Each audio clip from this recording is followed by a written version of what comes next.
So hello guys, welcome to our channel. आशा करता हूँ आप सभी अच्छे होंगे, अपना ख्याल रख रहे होंगे। तो आज हम लोग हिंदी के कुछ इंपॉर्टेंट क्वेश्चन देखने वाले हैं जो आपके एग्जाम के लिए बहुत ही इंपॉर्टेंट होने वाले हैं। तो दोस्तों, आज का पेपर आप सभी का अच्छा गया होगा, आप सभी 20+ मार्क्स गेन करेंगे और आप सभी का सिलेक्शन हो जाएगा। मैं इस चीज़ की कामना करता हूँ। जिनका पेपर आने वाला है वो इस वीडियो को बहुत ध्यान से देखें। तो चलिए बिना किसी देरी के स्टार्ट करते हैं। सबसे पहला हमारा क्वेश्चन है कि निम्नलिखित में से पुल्लिंग शब्द का चयन करिए। तो यहाँ पे कुछ शब्द दिए गए हैं, जैसे पहिया दिया गया, लिखावट दिया गया है, पखावत दिया गया है, पक्षधार दिया गया है। तो इसमें पुल्लिंग शब्द कौन सा है? जिन दोस्तों को आंसर आता है वो कमेंट सेक्शन में दे सकते हैं, जिनको नहीं आता वो यहाँ पे देख सकते हैं आंसर। तो इसमें पुल्लिंग कौन सा लग रहा है? लिखावट जो है वो ऑलरेडी स्त्रीलिंग लग रहा है। जब आप बोल के देखेंगे पखावच जा निकल रहा है लास्ट में, तो स्त्रीलिंग मंच, इससे ही पता चल रहा है। जब आप बोलेंगे तभी आपको आइडिया लग जाएगा। लेकिन पहिया, पहिया कैसा लग रहा है आपको? पुल्लिंग। तो ये पुल्लिंग एक शब्द रहा। आगे देखते हैं, क्वेश्चन दिया गया है कि वैदेही वनवास किसकी रचना है? वैदेही वनवास किसकी रचना है भाई? अयोध्या सिंह उपाध्याय या रामधारी सिंह दिनकर या मैथिली शरण गुप्त या फिर श्रीधर पाठक। देखो, रचनाओं से लेके काफी सारे क्वेश्चन आए हैं कि भाई तुलसीदास की रचना, अलग अलग लेखकों की रचना। तो ये वैदेही वनवास रचना है अयोध्या सिंह उपाध्याय की। आगे देखते हैं क्वेश्चन, निम्नलिखित में से कौन सा शब्द गुणवाचक विशेषण है? भाई गुणवाचक विशेषण कौन सा है? बीकानेरी या बहुत या पुराना या फिर ज्यादा। तो ऐसी चीज जिसका एक गुण हो। गुण क्या हो सकता है? कि नया है, पुराना है, अच्छा है, ये सब गुण हो सकते हैं। खराब है, मीठा है। लेकिन बहुत गुण नहीं हो सकता, बहुत सारा है, या फिर ज्यादा गुण नहीं हो सकता। गुण क्या हो सकता है? पुराना या नया। वो उसका एक गुणवाचक विशेषण हो सकता है। ये विशेषता है कि बहुत पुराना, एंटीक है। संप्रेषण कला का विकास किससे होता है? संप्रेषण होता है कि अपनी बात को दूसरे तक ले जाना ही संप्रेषण होता है। अब इसका विकास कैसे होगा? क्या संप्रेषण अभ्यास से विकास होगा, या फिर भाषण से विकास होगा, या अनायास से विकास होगा, या विषय की अच्छी पकड़? अब कोई बच्चा है, उसे संप्रेषण सिखाना है, या कोई बड़ा है उसे समझाना है कि भाई संप्रेषण कैसे करते हैं। तो खाली अपनी बात को दूसरी तक ले जाना है, तो वो अभ्यास से होगा, ना कि भाषण। भाषण आप तभी दे पाएंगे जब ऑलरेडी आपने अभ्यास कर रखा होगा।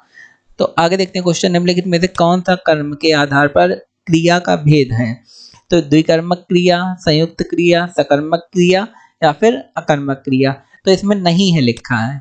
तो कर्म जहाँ पे आ जाए वो कर्म के आधार पर है, जहाँ पे कर्म नहीं आएगा वो कर्म के आधार पे नहीं है। तो यहाँ पे कर्मक यहाँ पे है, यहाँ पे सकर्मक यहाँ पे भी है, यहाँ पे अकर्मक यहाँ पे भी है, लेकिन संयुक्त क्रिया में नहीं आ रहा है कोई कर्म, तो ये कर्म के आधार पर क्रिया नहीं है। सकर्मक माने कर्म के साथ क्रिया, अकर्मक माने जो बिना कर्म की क्रिया करी गई है। आगे देखते हैं, तुलसीदास किसकी कविता है? तो मुक्त बोध की कविता है, अज्ञे की कविता है। ये क्वेश्चन आ रहे हैं तो ये आप ध्यान से पढ़िए। हरिवंश राय बच्चन की कविता है या फिर सूर्यकांत त्रिपाठी निराला। तो सूर्यकांत त्रिपाठी निराला की कविता है तुलसीदास। तो दोस्तों, आगे बढ़ने से पहले मैं आपसे रिक्वेस्ट करना चाहता हूँ कि हमारे चैनल को लाइक शेयर सब्सक्राइब कर दीजिए। अगर लाइक शेयर सब्सक्राइब ना कर सकें तो कम से कम लाइक जरूर कर दीजिए, बिकॉज लाइक भी हमें काफ़ी हेल्प करता है। कौन सा शब्द भिन्न अर्थ और प्रकृति का है?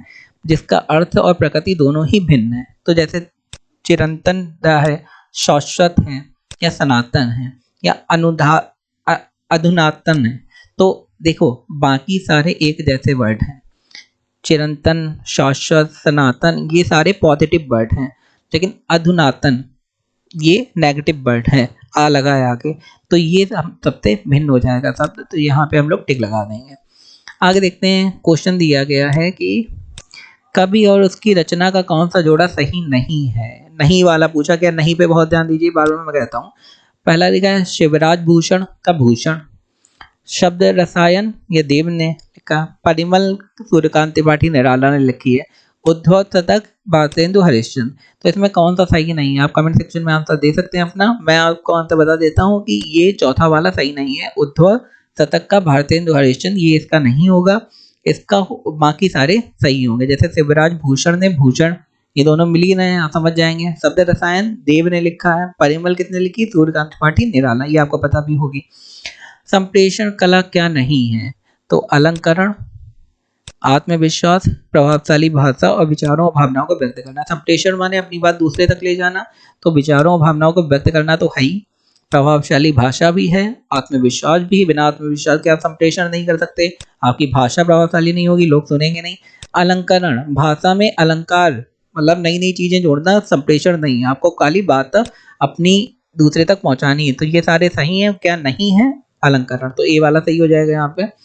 आपको दिए गए विकल्पों में से उपयुक्त विकल्प चुनना है जिससे लोकोक्ति पूरी होती है। तो कहाँ राजा भोज, कहाँ क्या होगा यहाँ पे? मंगू, रामू, तोनू, गंगू। तो यहाँ पे गंगू होगा, जाहिर सी बात, ये काफी फेमस है। आगे देखते हैं, क्वेश्चन दिया गया, नीचे दिए गए वाक्य में त्रुटि पहचानिए। जैसे दिया है यूरोपीय बाजार में वित्तीय, मतलब यूरोप के बाजार में वित्तीय माने लेन देन, अस्थिरता और कच्चे माल व लागत में, भारी बढ़ोतरी के कारण चमड़ा, निर्यात की वृद्धि पर कमजोर पड़ सकती है। तो यहाँ पे जरा बताइए कौन सा भाई यहाँ पे गलत है। देखो पहला ए नंबर है, यूरोपीय बाजार में वित्तीय, सही है बिल्कुल। अस्थिरता और कच्चे माल व लागत में, मतलब निकल रहा है ना, भारी बढ़ोतरी के कारण चमड़ा, यहाँ पे भी मतलब निकल रहा, लेकिन निर्यात की वृद्धि पर कमजोर पड़ सकती, इसका कोई मतलब निकल रहा? निर्यात कमजोर पड़ सकता है या निर्यात की वृद्धि कमजोर पड़ सकती है, या फिर यहाँ पे पढ़ लगा है, उसका कोई मतलब नहीं। तो हमारा डी वाला यहाँ पे रॉन्ग हो जाएगा। तो ये इसी में लगा के आएंगे इसमें, क्योंकि पूछा गया है कौन सा त्रुटि वाला है, तो डी वाला त्रुटि वाला है। दिया है नीचे प्रत्येक प्रश्न में 4 शब्द दिए गए हैं जिसमें से 3 समानार्थी प्रत्यय हैं, जो समानार्थी नहीं है उसका उत्तर देना है। तो कमल, कुंज, उत्पल, इंद्रवीर। तो इंदिवर, उत्पल, कमल, ये तीनों एक जैसे हैं, समानार्थी हैं, जो समानार्थी नहीं है वो हमारा यहाँ पे हो गया कुंज। तो ये इंपॉर्टेंट था। तो ये थे हमारे आज के इंपॉर्टेंट क्वेश्चन। दोस्तों आशा करता हूँ आपको वीडियो अच्छा लगा होगा। अगर अच्छा लगा है तो मेरे चैनल को सब्सक्राइब करना और लाइक करना, शेयर करना ना भूलें। धन्यवाद।